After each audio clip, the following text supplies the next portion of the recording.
Hello everybody, मैं doctor Vikram मस्कर हूं, एक घुटने और कंधे का विशेषज्ञ, नई दिल्ली इंडिया से। और इस वीडियो में हम बात करने वाले हैं सर्जिकल ऑप्शंस, मतलब ऑपरेशन के क्या ऑप्शंस हैं नॉक नीज में।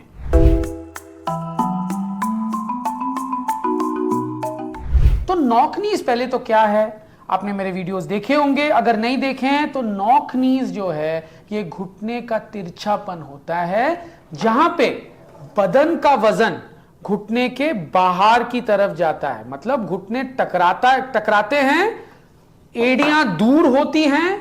जब आप अटेंशन खड़े रहते हो तो बदन का वजन घुटने के बाहर की तरफ जाती है। नाउ जाहिर है जब ये बाहर की तरफ जाएंगी तो एक तरफा ज्यादा वजन पड़ने के वजह से जैसे समय गुजरता जाएगा वहां की चिकनाई या पॉलिश वो खत्म हो सकती है। नाउ इसके साथ साथ ये देखने में भी कई लोगों को सही नहीं लगता, पर याद रखिएगा कभी कभी आपको लग सकता है कि ये नॉकनीज है, पर आवश्यक नहीं है कि है वास्तविक तौर पे, क्योंकि कई लोगों के जो जांग होती है वो मोटी होती है। अलाइनमेंट सही हो सकता है, पर जांग को टकराने के, मांसपेशियों को टकराने के या फैट के टकराने की वजह से घुटने तिरछे भी लग सकते हैं। तो एक विशेष एक्सरे आती है कूल्हे से लेके एड़ी तक खड़े होते हुए, उसमें दूध का दूध पानी का पानी हो जाता है। और भगवान हम सबको परफेक्ट नहीं बनाता, हमेशा एक रेंज होती है। तो थोड़ा बहुत बाहर भी जाए ना 1-2 डिग्री, वो नॉर्मल कहलाया जाता है, घबराइए मत। ओनली मिलिट्री इत्यादि में जब अगर आप जाना चाहो, आर्मी में, एयरफोर्स में या नेवी में, वो कभी कभी डिस्क्वालीफाई करते हैं, पर उसके अलावा कोई प्रॉब्लम नहीं है।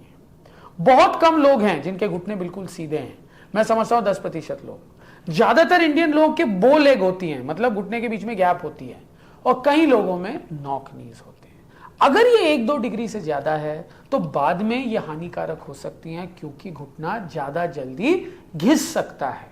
तो इसके ट्रीटमेंट ऑप्शंस क्या है? तो पहले तो समझिए घुटना तिरछा क्यों होता है।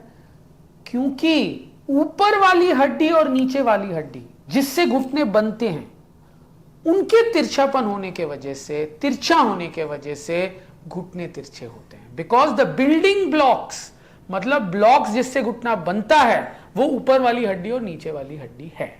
सबसे कॉमन कारण होती है ऊपर वाली हड्डी, जिसे हम फीमर बोलते हैं, ये वाली जांग की हड्डी, इसका तिरछा होने के वजह से। और कई केसेस में नीचे वाली हड्डी या टिबिया के तिरछा होने के वजह से ये तिरछापन आ सकती है। और ये हम डिटरमिन करते हैं एक विशेष एक्सरे के द्वारा, जिसे हम स्टैंडिंग स्कैनोग्राम या हिप नी एंकल एक्सरे बोलते हैं। देखते हैं कितने डिग्रीज ये नॉर्मल से बाहर है, और उसके बेसिस पे हम डिसाइड करते हैं कि ऑपरेशन क्या होना चाहिए, या ऑपरेशन भी होना चाहिए या नहीं। अगर बहुत कम है तो हम छोड़ देते हैं, ऑपरेशन की कोई जरूरत नहीं है। एज ग्रुप भी इंपॉर्टेंट है। 1 to 6-7 ईयर्स जो है ऑटोमेटिकली सही हो सकता है, अगर विटामिन डी को सही करे तो तब कोई ऑपरेशन की जरूरत नहीं है। 7 साल के बाद ये अपने आप ठीक नहीं होता। अगर जरूरत से ज्यादा है तो कुछ ना कुछ करना आवश्यक है।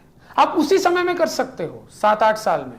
उसमें क्या करते हैं, देखो घुटना जो है या हड्डी जो है वो बढ़ती है हड्डी के एंड से, ऊपर वाली एंड और नीचे वाली एंड में।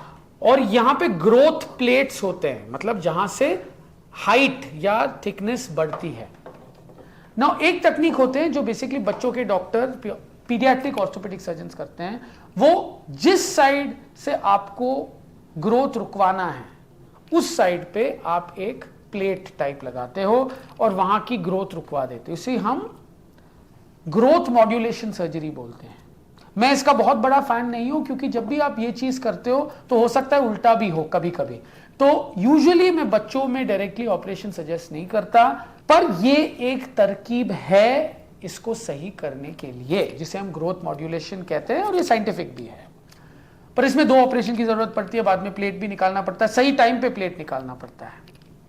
उसके अलावा मैं एक तकनीक करता हूं जिसे मैं क्लोज्ड ऑस्टियोटमी बोलता हूं, जिससे हम एक पर्टिकुलर एज ग्रुप में कर सकते हैं, 13 to 15 इन गर्ल्स और तकरीबन 17 साल से पहले बॉयज में, जिससे मैं एक छोटा सा की होल के द्वारा हड्डी को क्रैक करता हूं, उसको सही दिशा में लगाता हूं और बस प्लास्टर लगाता हूं। तो ये कॉस्मेटिक भी होता है।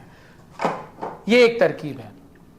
दूसरा है, अगर एडल्ट हो मतलब ऑलरेडी ग्रोथ प्लेट्स फ्यूज हो गई हैं, मतलब और ग्रोथ होने की क्षमता नहीं है, तो क्या होता है कि घुटने या हड्डी के चारों तरफ जो कवरिंग होती है हड्डी के ऊपर, भगवान हड्डी के ऊपर एक जैकेट लगाता है उसको प्रोटेक्ट करने के लिए, जैसे ग्रोथ होता है उसे हम पेरियोस्टियम बोलते हैं। पेरियोस्टियम से ही हड्डी बढ़ता है।